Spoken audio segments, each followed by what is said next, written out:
पराग Pareek flexi cap fund एक ऐसा fund जो कि इंडिया का सबसे बड़ा फंड है और सबसे ज्यादा उम्मीदें भी इसके जो इन्वेस्टर्स हैं वो इससे लगा कर रखते हैं। लेकिन अगर मैं आपको बताऊं अभी के समय में इसके जो इन्वेस्टर्स है ना उनको ज्यादा रिटर्न्स निकल कर नहीं मिल पा रहे हैं। इसके पीछे रीजन पता है क्या है? वो मैं आपको बताता हूँ। पिछले एक महीने में इस फंड ने सिर्फ और सिर्फ आप मान लीजिए 1.5% के आसपास का रिटर्न निकाल के दिया है और ये अपना जो बेंचमार्क है उससे थोड़ा सा पीछे चल रहा है। अब इसके पीछे काफी कारण है।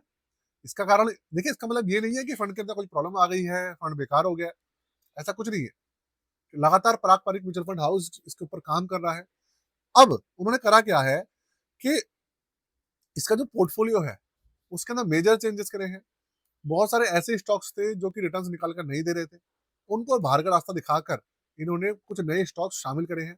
क्या करा है, क्या अपनी स्ट्रेटेजी के अंदर चेंज किया है, कितने रिटर्न ये दे रहा है अभी के समय में, और आपको क्या करना चाहिए, इस वीडियो को देखने के बाद आपको हर क्वेश्चन का आंसर मिल जाने वाला है दोस्तों। तो सबसे पहले नमस्कार, स्वागत है मेरे चैनल दी एक्टिव तरुण में। अपना प्यार देते रहिएगा, साथ में चैनल को सब्सक्राइब करके वीडियो को लाइक जरूर कर दीजिएगा दोस्तों। शुरू करते हैं। कंप्यूटर स्क्रीन आपके सामने चालू हो चुकी है। आप सबसे पहले देखिए इसके रिटर्न्स आपके सामने है। पिछले एक महीने में सिर्फ 1.54% का रिटर्न है, 3 महीने में और 6 महीने में ये फंड नेगेटिव चल रहा है। इसके पीछे कारण क्या है वो भी मैं आपको बताऊंगा। और जो बेंचमार्क है वो 4.34% का रिटर्न निकाल के दे रहा है, बेंचमार्क से काफी पीछे चल रहा है। तो अब पहले देखते हैं इसके अंदर चेंजेस क्या करेंगे। देखिए, पराग पारिक म्यूचुअल फंड हाउस 14 साल पुराना म्यूचुअल फंड हाउस है और इसकी जो ये स्कीम है सबसे बड़ी है। इनकी मार्केट के अंदर करीबन 7 स्कीम्स के आसपास अवेलेबल है। और मैं आपको बता दूं कि जो 7 स्कीम्स है काफी बेहतरीन प्रदर्शन करती है। ये बहुत सारे फंड्स लॉन्च नहीं करते कि एक के बाद एक फंड लॉन्च करते जाए सिर्फ एयूएम के लिए, ऐसा नहीं करते। ये सिर्फ परफॉर्मेंस के ऊपर ध्यान देते हैं।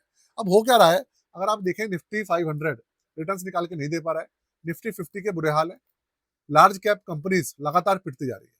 और ये जो फंड है आपके सामने, इसके अंदर लार्ज कैप की हिस्सेदारी काफी ज्यादा है, ये आपको पता होगा। इसके अंदर डेट कैटेगरी की हिस्सेदारी है, दूसरे कैटेगरीज है वो भी है इसके अंदर। तो सबसे पहले इन्होंने क्या करा है, जो कुछ बड़े स्टॉक्स हैं उनको इन्होंने क्या करा है, उनके अंदर स्टेक बढ़ा दिया है, कुछ को बाहर भी करा है। ये देखिए, जैसे आईटीसी है, टीसीएस है, एचडीएफसी बैंक है, इसके अंदर इन्होंने क्या करा है, हिस्सेदारी बढ़ा दी है।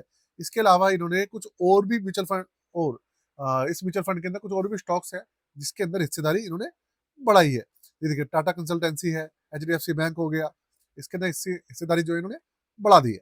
इसके अलावा देखिए, इन्फोसिस है, एचसीएल है, जाइडस है, ये सारी मानी हुई कंपनीज हैं।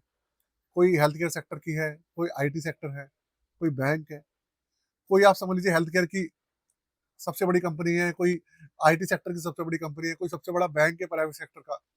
तो भाई इस तरीके के इसके अंदर आप समझ लीजिए स्टॉक शामिल है।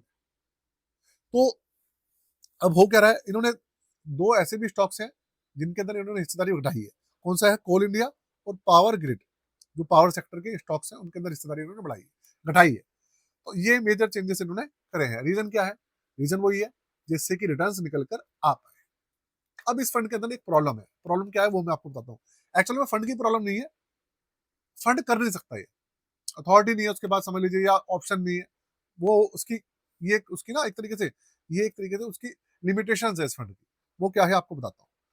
अब आप रिटर्न देखिए इसके, देखिए 10 साल में एवरेज देखिए 18% से ऊपर, और 7 साल में 20% से ऊपर, 5 साल का 16.5%, 3 साल का 17.65%। आप एवरेज देखो लॉन्ग टर्म के, आप बेमिसाल एवरेज है और लगातार अपने बेंचमार्क को बीट भी कर रहा है।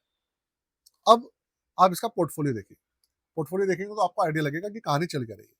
ये देखिए, स्मॉल कैप के अंदर हिस्सेदारी सिर्फ 3.5% और मिड कैप के अंदर हिस्सेदारी 2.47%।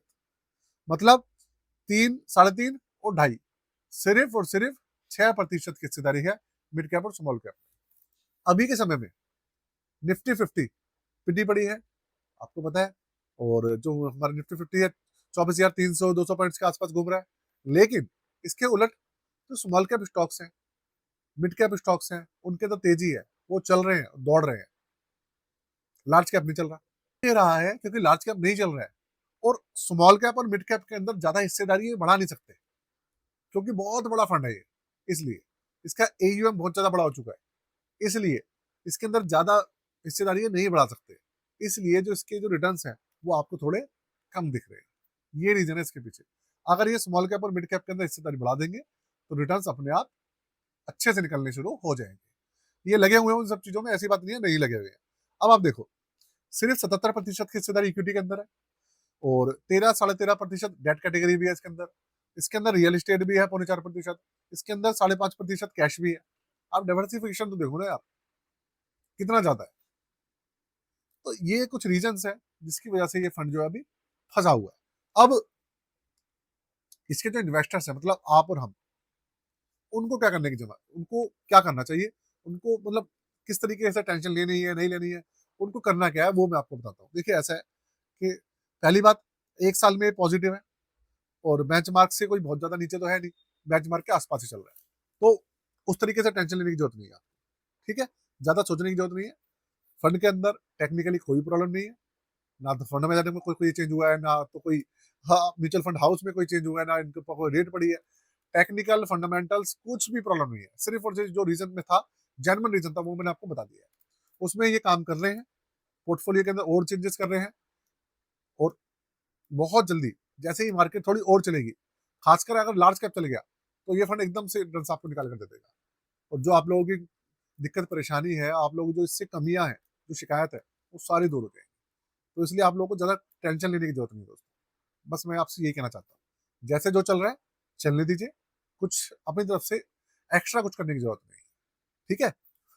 अब बात करें, और मैं आपको बता दूं, देखिए आप अगर हमारी पोर्टफोलियो सर्विसेज लेना चाहें, अपना पोर्टफोलियो बनवाना चाहें, अपना पोर्टफोलियो रिव्यू कराना चाहें, आपके पास बहुत सारे स्कीम्स हो, ओवरलैपिंग की प्रॉब्लम होगी, आपके पास स्टॉक्स बहुत सारे हो, आप रिव्यू करा सकते हैं, चेक करा के अपडेट करा सकते हैं, नया बनवा सकते हैं।